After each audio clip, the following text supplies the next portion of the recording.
Assalamualaikum warahmatullahi wabarakatuh. Bismillah, alhamdulillah, wassalatu wassalamu ala rasulillah wa ala alihi wa sahbihi wa mawalah, wa la hawla wa la quwata illa billahil aliyil azim.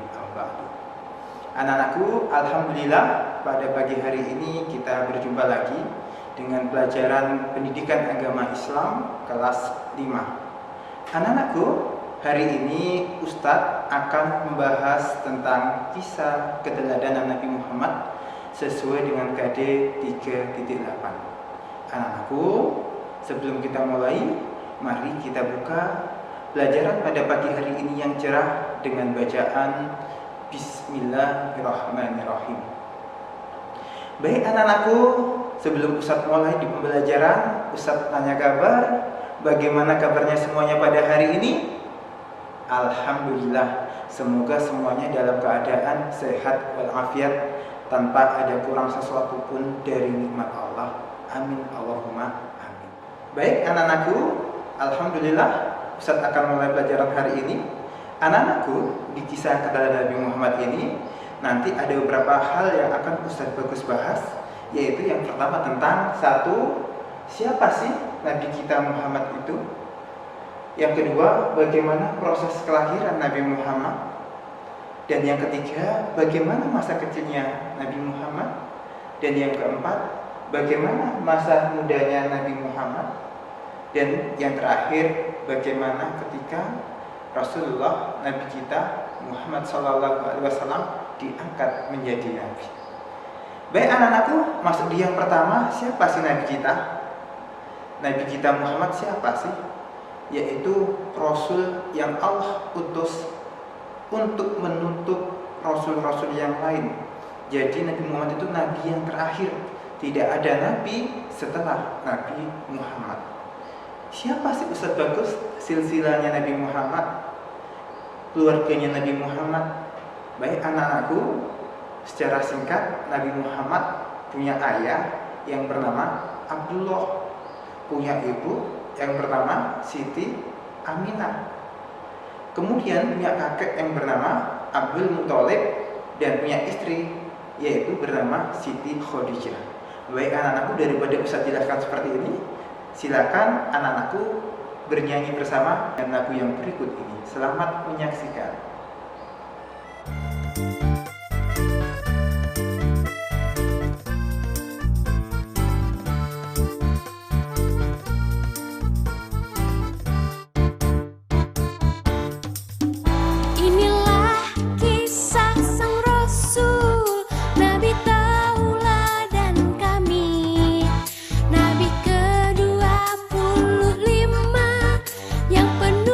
Suka duka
sesuai adat yang ada, disusui Halimah.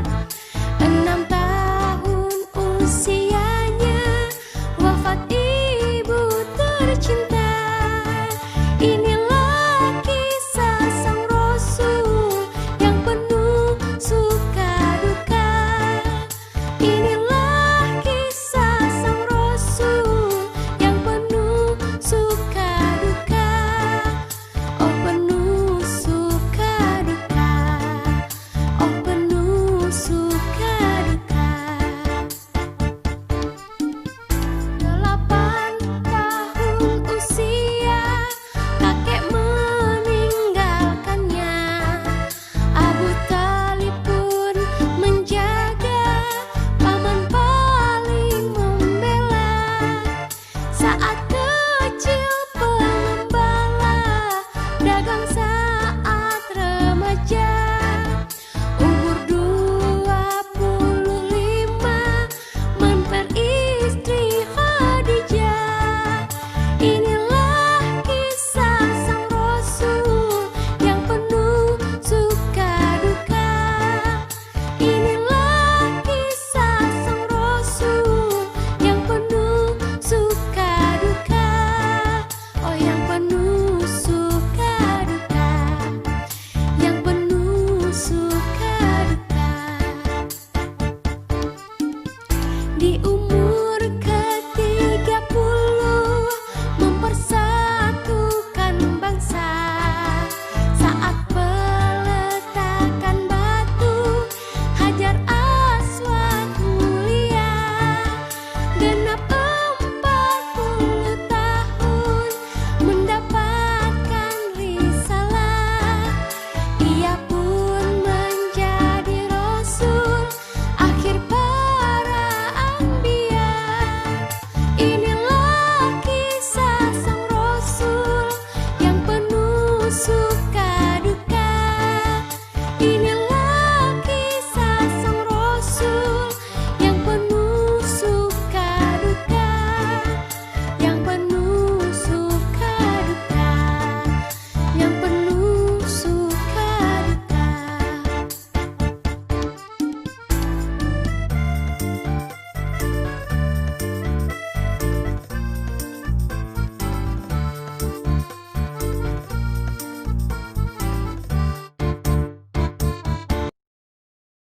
Baik, bagaimana anakku? Udah bernyanyi bersama tadi? Alhamdulillah. Semoga dengan lagu tadi anak-anakku lebih mengerti tentang keluarga Nabi Muhammad, sehingga timbul cinta anak-anakku kepada Nabi kita, yaitu Nabi Muhammad Sallallahu Alaihi Wasallam. Baik anak-anakku, yang kedua Ustadz akan bahas tentang kelahiran Nabi. Anak-anakku, di mana sih Nabi kita lahir? Nabi kita lahir yaitu di kota Mekah. Kapan Ustadz? Tanggal 12 Rabiul Awal. Alhamdulillah, beberapa hari yang lalu kita telah memperingati Maulid Nabi. Kita telah memperingati hari kelahiran Nabi. Semoga dengan mempelajari kisah-kisah Nabi saat ini, anak-anakku semakin cinta kepada Nabi Muhammad. Ustadz, tahun kelahiran Nabi Muhammad disebut dengan tahun apa? Tahun kelahiran Nabi Muhammad disebut dengan tahun gajah, karena pada saat itu Raja Abraha beserta sekutunya ingin menghancurkan Ka'bah. Ketika hari itu juga bertepatan dengan lahirnya Rasulullah. Tapi alhamdulillah, sebagaimana diceritakan di surat Al-Fil, Allah mengirim burung ababil sehingga Allah musnahkan Raja Abraha beserta dengan pasukan-pasukan gajahnya. Selanjutnya anak-anakku, bagaimana keadaan Nabi Muhammad lahir? Anak-anakku, Nabi Muhammad lahir dalam keadaan yatim, yang dimana yatim ini ketika Rasulullah lahir, Rasulullah tidak punya ayah. Karena ketika Rasulullah berumur 2 bulan di dalam kandungannya ibunya Siti Aminah, ayahnya meninggal dunia. Jadi anak-anakku yang saat ini masih punya ayah, silakan anak-anakku berterima kasih, anak-anak bersyukur kepada Allah karena masih memiliki seorang ayah di dekat anak-anakku semuanya. Baik anak-anakku, selanjutnya Ustaz akan bahas masa kecil Nabi kita. Anak-anakku, ketika kecil Nabi kita, Nabi Muhammad SAW sering diajak oleh pamannya yang bernama Abu Thalib. Abu Thalib merupakan pamannya yang paling sayang kepada Rasulullah. Ketika kecil, Nabi Muhammad sering untuk mengembala kambing.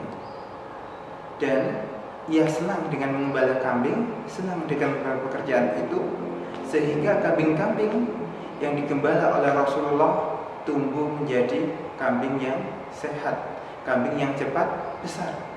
Kenapa? Karena Rasulullah ketika kecil sangat sayang sekali kepada binatang.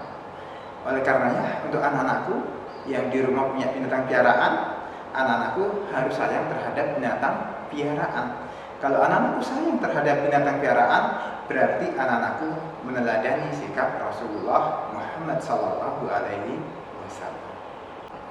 Baik anak-anakku, selanjutnya Ustaz akan membahas tentang saat muda Nabi Muhammad SAW. Anak-anakku, pada usia muda Nabi Muhammad SAW terkenal dengan orang yang tabah. Apa itu tabah? Tabah itu orang yang kuat ketika dia ada suatu cobaan. Orang itu kuat bersabar ketika ada sesuatu yang sedang ia hadapi. Yang kedua selain itu, Nabi Muhammad terkenal sabar. Dan juga yang ketiga, Nabi Muhammad terkenal orang yang tanggung jawab. Selanjutnya yang keempat, Nabi Muhammad terkenal orang yang bekerja keras. Dan Nabi Muhammad juga terkenal orang yang sangat jujur. Karena kejujuran tadi, Rasulullah Muhammad SAW ketika masih muda memperoleh gelar Al-Amin. Apa itu Ustaz Al-Amin? Al-Amin artinya orang yang dapat dipercaya. Jadi setiap apa yang beliau ucapkan, setiap apa yang beliau lakukan selalu dipercaya oleh orang-orang di sekitarnya. Anak-anakku, ketika saat muda Nabi Muhammad memiliki pekerjaan yaitu berdagang. Nabi Muhammad diajak pamannya Abu Thalib untuk berdagang ke negeri Syam. Berdagang apa Ustaz? Berdagang berbagai jenis dagangan milik saudagar kaya yaitu Siti Khadijah.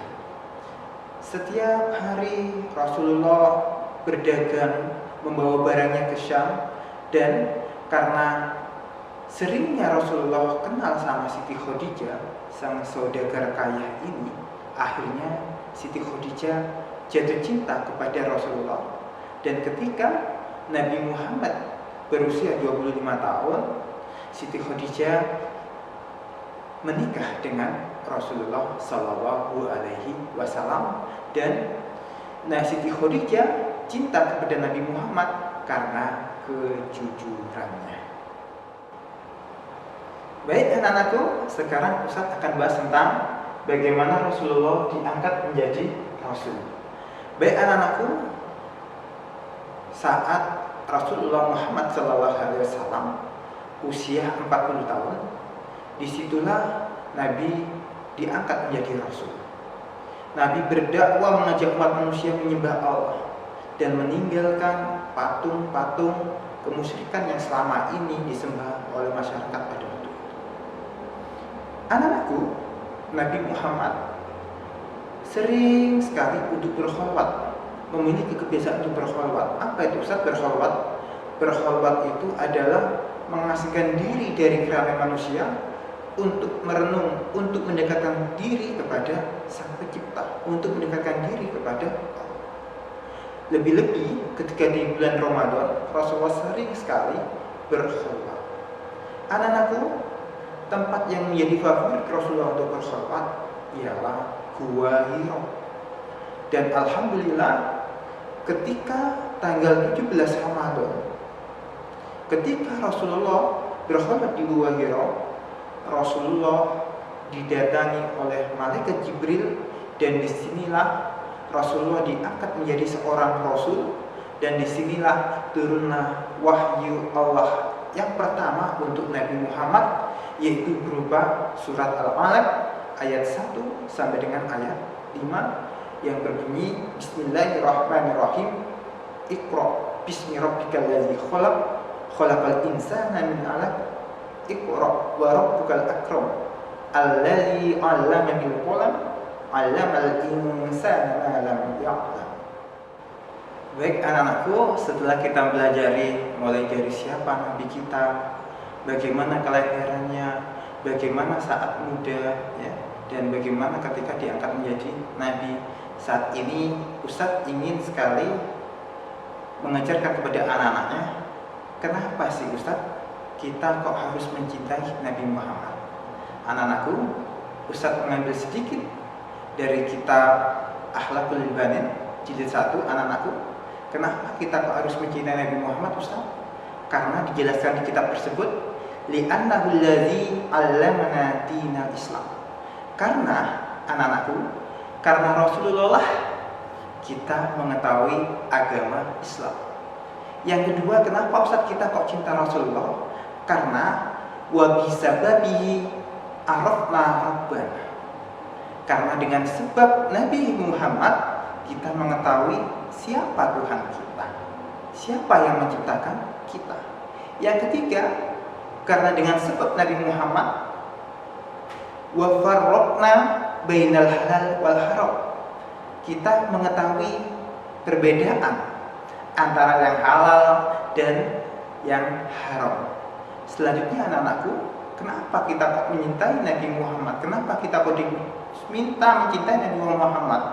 Karena li'anna Allah Ta'ala ahbahu faja'alahu afwalan nas. Karena Allah sangat mencintai Nabi Muhammad, dan Allah menjadikan Nabi Muhammad sebagai sebaik-baik manusia. Dan yang terakhir, wasayyarahu qudwatan lana fil akhlaqi wal adab. Dan Allah menjadikan Nabi Muhammad adalah panutan di dalam akhlak dan juga di dalam adab. Baik anak-anakku, 5 hal ini harus anak-anakku ingat-ingat sehingga muncullah cinta kita kepada Nabi Muhammad melebihi cinta-cinta kita kepada hal-hal yang duniawi. Misalkan anak-anakku cinta sama orang tua, boleh cinta, tapi cintanya kepada Nabi Muhammad lebih cinta ketimbang cinta kepada orang tua. Begitu juga seterusnya. Anak-anakku, itu dari Ustadz. Semoga apa yang Ustadz ajarkan ini bermanfaat, sehingga dengan momen maulid, dengan materi kisah keteladanan Nabi Muhammad, anak-anakku semakin cinta kepada Nabi Muhammad. Baik anak-anakku, untuk tugas materi ini nanti anak-anakku akan mendapatkan PowerPoint, dan tugasnya ada di PowerPoint yang akan di-share di grup kelas masing-masing. Terima kasih dari Ustadz. Kalau ada salahnya dari Ustadz, mohon maaf. Wallahu muwaffiq ila aqwamit thoriq. Wassalamualaikum warahmatullahi wabarakatuh.